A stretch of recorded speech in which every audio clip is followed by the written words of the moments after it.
Media সদস্যদের পায়ে হাত ধরে বলতে চাই, আপনারা প্রশিক্ষণ প্রাপ্ত যোগ্য মেধা সম্পন্ন, কারো উস্কানিতে পা দেবেন না। সরকারি বাংলা কলেজের শিক্ষার্থী, আমি বাংলাদেশ ছাত্র অধিকার পরিষদের সহত্রাণ ও বিষয়ক সম্পাদক। আমি আপনাদের কারো ছেলে, কারো ভাইয়ের মতো, কারো নাতির মতো। আমার বাবা 1990 সালে থেকে 91 সাল 2 বছর পর্যন্ত বিডিআর নামক সেই ঐতিহ্যবাহী বাংলাদেশের অতন্ত্র প্রহরীর সেই কর্মকর্তার মধ্যে একজন সদস্য ছিলেন। আমি এটা গর্ব করে বলতে পারি, আজকে বিডিআরের নাম পরিবর্তন করে বিডিআরের পোশাক পরিবর্তন করা হয়েছে, বিজেপি নামকরণ করা হয়েছে, কিন্তু বিডিআরের সদস্যরা এখানে যারা আছেন, আপনারা সেই ফোরাম, সেই ইউনিফর্ম এবং সেই বিডিআর নামকে আপনারা বলতে পারেন নাই। এই জন্য আপনাদেরকে স্যালুট জানাচ্ছি। সেই বড় ইতিহাস আমরা ভুলে যাই নাই। সেই দিল্লির কুত্তা, সেই নদী বাংলাদেশের ঐতিহ্যবাহী বিডিআরের কর্মক্ষমতা দেখে হিংসায় জ্বলে গিয়ে স্বৈরাচারী শেখ হাসিনাকে কান পড়া দিয়ে বিডিআরের নাম নিশানা মুছে দেওয়ার জন্য বিডিআর নাম পরিবর্তন করেছিল। কিন্তু বাংলার জনগণ ইতিহাস ভুলে যায় নাই। ইতিহাস বললে অসংখ্য দিন বলা যায়। আজকের সচিবালয়ের এই প্রান্তে বিডিআররা কেন এসে বসে থাকবে, এই প্রশ্ন ছুড়ে দিলাম স্বরাষ্ট্র উপদেষ্টার কাছে। এই বিডিআর সদস্যরা আজকে ফুলের মালা গলায় দিয়ে বাংলাদেশের প্রত্যেকটি জায়গায় স্বাস্থ্য দায়িত্ব পালনের কথা ছিল। গত 15 বছর এই বিডিআর সদস্যরা স্বৈরাচারের জুলুম, নিপীড়ন, নির্যাতনে পিষ্ট ছিল। তাদের সন্তান, তাদের নাতিপুতিকে এই সরকার ফুলের মালা গলায় দিয়ে স্বৈরাচার শেখ হাসিনার চোখে আঙ্গুল দিয়ে দেখার দরকার ছিল। বাংলাদেশের রাষ্ট্র, এই ইন্ডিয়ান গভর্নমেন্ট এই বিডিআর সদস্যদের পাশে রয়েছে। আজকে এই বিডিআরের সদস্যদের সামনে একটি কথা বলতে চাই, এই বিডিআর সদস্যদেরকে কোন সরকার, কোন এজেন্সি হালকাভাবে নেওয়ার কোন সুযোগ নাই। এই বিডিআর সদস্যরা ট্রেনিং দিয়ে, নিয়ম মাফিক প্রশিক্ষণ নিয়ে, দেশের আইনকে সম্মান জানিয়ে তারা বিডিআরে যুক্ত হয়েছিলেন। কারো কলমের কোচায়, কারো কোচায়, কারো মায়ের আঁচলের ঠান্ডা বাতাসে এই বিডিআররা বিডিআরে যুক্ত হয় নাই।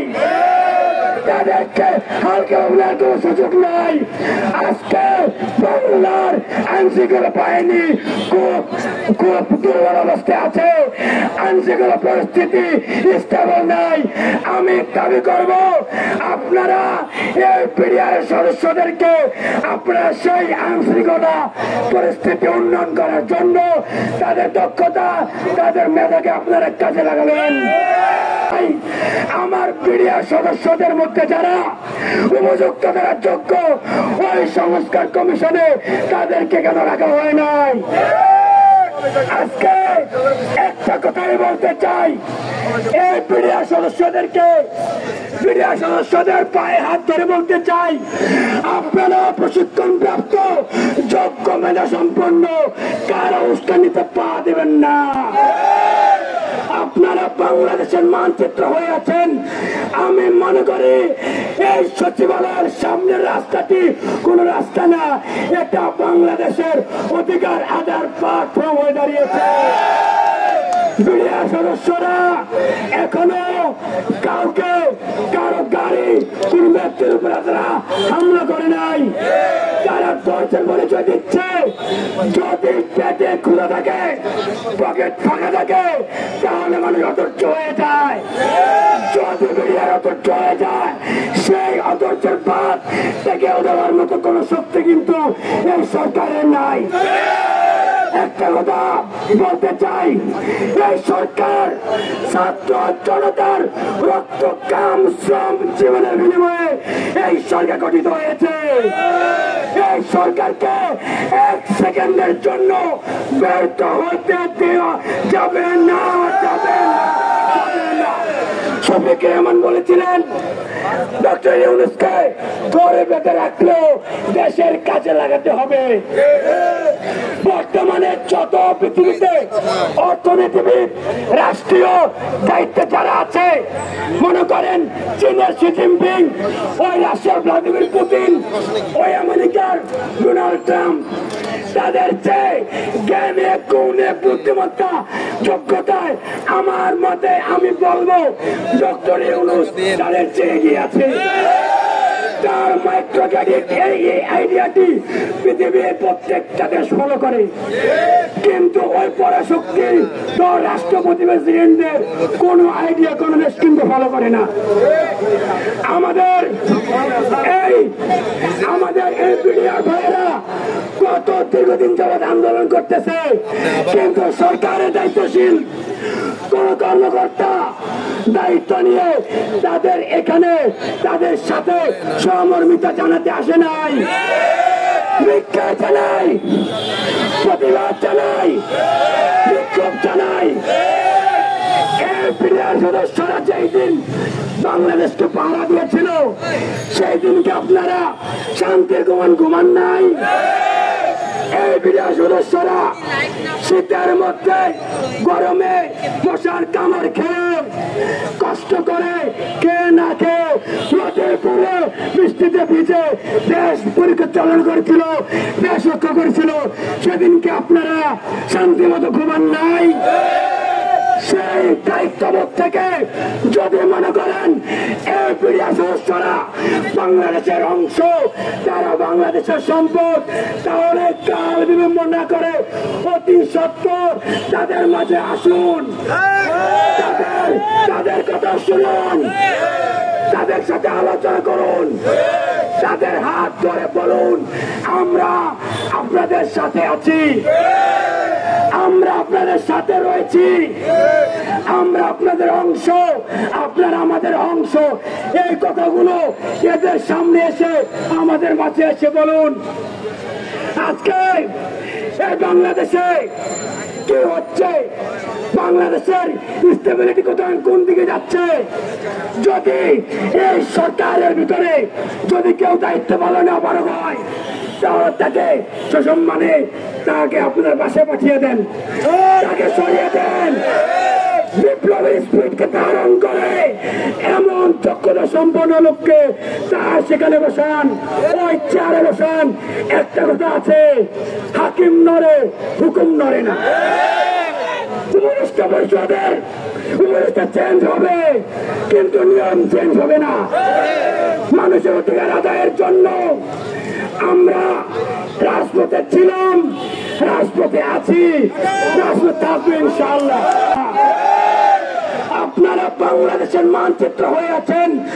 আমি মনে করি এই সচিবালয়ের সামনের রাস্তাটি কোন রাস্তা না, এটা বাংলাদেশের অধিকার আদায়ের প্ল্যাটফর্ম হয়ে দাঁড়িয়েছে। মিডিয়া সদস্যরা এখনো কাউকে কারো গাড়ি কোন ব্যক্তির উপরে তারা হামলা করে নাই। তারা দর্শন পরিচয় দিচ্ছে যদি পেটে খোলা থাকে, পকেট ফাঁকা থাকে, তাহলে মানুষ অধৈর্য হয়ে যায়। যদি মিডিয়ার অধৈর্য হয়ে যায়, সেই অধৈর্যের পাত থেকে দেওয়ার মতো কোন শক্তি কিন্তু এই সরকারের নাই। একটা কথা বলতে চাই, এই সরকার ছাত্র জনতার রক্ত কাম শ্রম জীবনের বিনিময়ে এই সরকার গঠিত হয়েছে। এই সরকারকে এক সেকেন্ডের জন্য ব্যর্থ হতে দেওয়া যাবে না, যাবে না, যাবে না। শফিকুর রহমান বলেছিলেন ডক্টর ইউনূসকে ধরে বেঁধে রাখলেও দেশের কাজে লাগাতে হবে। বর্তমানে যত পৃথিবীতে অর্থনীতিবিদ, রাষ্ট্রীয় দায়িত্বে যারা আছে, মনে করেন চীনের শি জিনপিং, ওই রাশিয়ার ভ্লাদিমির পুতিন, ওই আমেরিকার ডোনাল্ড ট্রাম্প, তাদের চেয়ে জ্ঞানে গুণে বুদ্ধিমত্তা যোগ্যতায় আমার মতে আমি বলবো ডক্টর ইউনূস তাদের চেয়ে এগিয়ে আছে। তার মাইক্রো ক্রেডিট এই আইডিয়াটি পৃথিবীর প্রত্যেকটা দেশ ফলো করে, কিন্তু ওই পরাশক্তি তো রাষ্ট্রপতি প্রেসিডেন্টদের কোন আইডিয়া কোন দেশ কিন্তু ফলো করে না।